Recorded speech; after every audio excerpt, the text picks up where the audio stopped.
मुंबई महानगरपालिकेच्या निवडणुकीत सकाळ 7:30 वाजल्यापासून ते 5:30 वाजेपर्यंत मोठ्या प्रमाणात मतदारांनी आपला मतदानाचा हक्क बजावलेला आहे।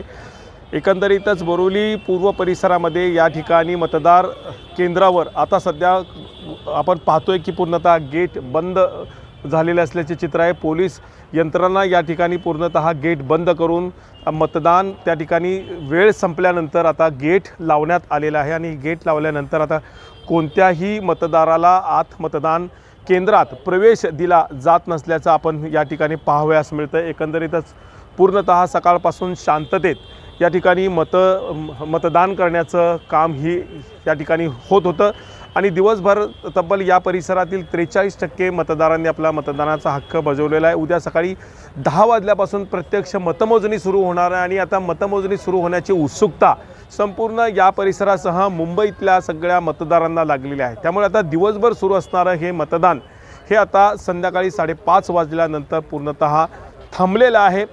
मतदान केंद्रावरच मतमोजणी अधिकारी त्याचबरोबर पोलीस यंत्रणा पूर्णतः आता पॅकअपच्या दिशेने त्यांची वाटचाल सुरू करण्यात आलेली आहे।